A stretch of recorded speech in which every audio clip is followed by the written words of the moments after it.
Hello YouTubers, this is going to be part 2 on the 74 Super Beetle restoration. Just an update on some of the progress that's been made. First of all, the pedals, the clutch brake and gas have all been rebuilt, pressed out, and everything greased up and back in with a new clutch cable, new gas cable. As you can see, the electrical mess, the fuse block that was in the middle on the convertibles and the Super Beetles is now gone, chopped out. And the new fuse block, this is a 12 circuit GM fuse block from Easy Wiring, which I really like using. I've used them on a few of my builds now. Painless also makes one, but it's much more money, but these guys are very good quality silicone wires. It works great. So, one thing to note too, I covered a little bit about the rust issues in the last video, part 1, and wanted to show another issue that the Super Beetles have, is that they went to this air box underneath the front hood, and it's got a lid on it with kind of a seal, if you would call it that probably leaks. But inside, when the water comes down through the air vent, this is for fresh air, comes down into this box, there's a drain in the back, and you got to make sure that that drain is not plugged up, or else all that water's going to come down, fill up and come down, break the seal, and start rolling into the front of the car, down the side wheel wells, where I covered the rust issue on the front fender quarter panel rear there, where the back of the tire's at. But anyway, here's what I got. Here's the hole. And again, this probably's never been cleaned, but you can see all the dirt and debris. This is all plugged up. So this box fills up with water and it's supposed to drain out that hole right there. And on the inside of the car, underneath your dash, you have this rubber tube right here. You can see that that kind of plugs onto the fitting and then goes down and then up underneath the dash, down through the firewall, and then exits the car. So I would venture to say that this whole pipe is probably clogged. And again, all the water, instead of exiting down that tube, just fills that box up and then leaks down in and starts rusting everything out in front of the car. So as a maintenance, if you got a 74 Super Beetle or one of the newer ones, open this box up and make sure that that's not plugged up. Might save you some rust issues in the future. The fuse block, nice and neat.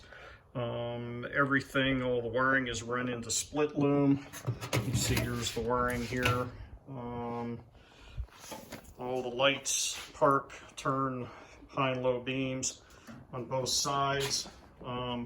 Was able to run the wiring through the air box, which there's plenty of room here, and into basically a flex conduit, 1 inch, with proper grommets and bushings on either side.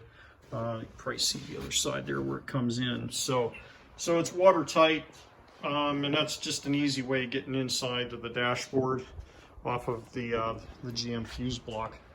Dashboard's been all cleaned up. Got another steering wheel, which I'll show you here in a bit. Dashboard's clean, painted.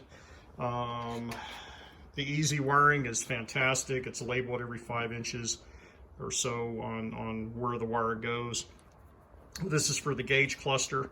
Everything is crimped, terminated on the ends, heat shrinked, so it's ready to plug into the back of the gauge unit, which I also rebuilt. And then here's the headlight switch, all terminated and tested out. Also the dimmer switch, you put it down on the firewall like a traditional car instead of monkeying with the dimmer switch that's inside the steering column on a Volkswagen. Much cleaner. And I'll take and put brackets and hold that loom up out of the way. So real nice having all new wiring instead of that rat's nest that was down there before. Also inside, new battery box. if they would have put these battery boxes on the Volkswagens when they originally built them. Would have been millions of floors that wouldn't have rusted out. So also wiring in the back, going here's everything for the motor, temperature sensor, oil pressure sensor, coil wire, everything's ready to go here.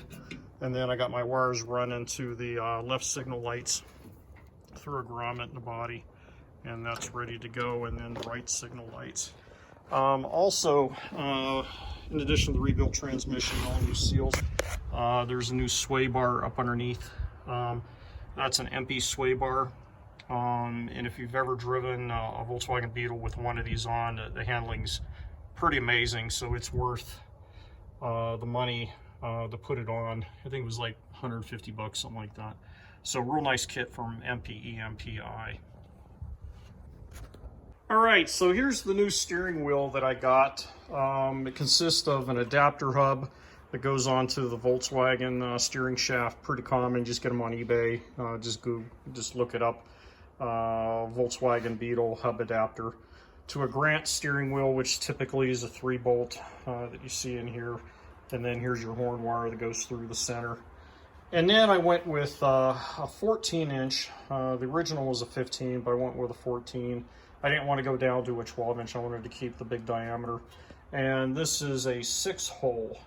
So if you get a 6-hole to 3-hole adapter, just look on Amazon, even has them. And you got the 6 bolts here. And then you need a spacer. So the spacer I have right now is a 1/2-inch spacer. It's not enough. I need to do another 1.5 inches. I've got it on order right now. And then here's the original crappy steering wheel, the Volkswagen massive thing with big plastic in the middle. Just ugly. So it's going to look a lot nicer, especially with the new shifter. It's going to have a great feel to it, the steering wheel and the aftermarket shifter here, short throw. Okay, another rust issue that's common on the Super Beetle is right underneath the tail lights on the Super Beetle. And you can see this is all just eaten away. I could stick my finger through there, how bad that is. Both of them are like that. And it must be, I can't understand why, but it must be from dirt kicking up on the back tire, catching underneath here and just crusting it up, and then getting wet with salt, and then it just eats it away. So that's real common. So if you're buying a Super Beetle or you have one, you might want to check, go up underneath the fender and take a look and see if you got rust happening in there. And if you do have it starting, then take some action, maybe slow it down a bit. So what I did is I could have reconstructed this using English wheel and welding patches back in, but for the price of it, I just ordered 2 new rear fenders, which I'll be putting on here shortly. All right, so the bug's going into finished body work on the main body. Everything's been sealed and primed and blocked. I'm down to 120 grit now, and then eventually I'll work my way up to 220. So looking really super nice, straight as an arrow. And working on the hood right now, acid etching primer. Again, the whole car was taken down to bare steel at Media Blast. So there were a couple little dings on the front hood that were straightened out, and then a very thin skim coat of filler was added. So I'm working through that right now. I'll test fit the hood. And then next after that is time for the fenders. I'll do the front fenders first, and then the rear fenders, as I mentioned earlier, because of the rust issues, I have brand new fenders for the rear. All right, now another problem I had, I don't know if this is common to the Super Beetles or not, but my left hinge for the front hood, basically the tack weld's pulled out of the mounting bracket, and there's a pin that goes across the top. So there's the driver's side, no problem with that. But if you look at the underside of this thing here, there's like tack welds up underneath here, and apparently maybe they weren't done quite properly, but they broke and the hinge basically pulled off. And on the inside of the glove box, you see in here where, I guess this is just real thin metal. I guess when they stamped this dash panel on the Super Beetle, Starting off with some pretty thin, and then it stretches down to some really thin metal.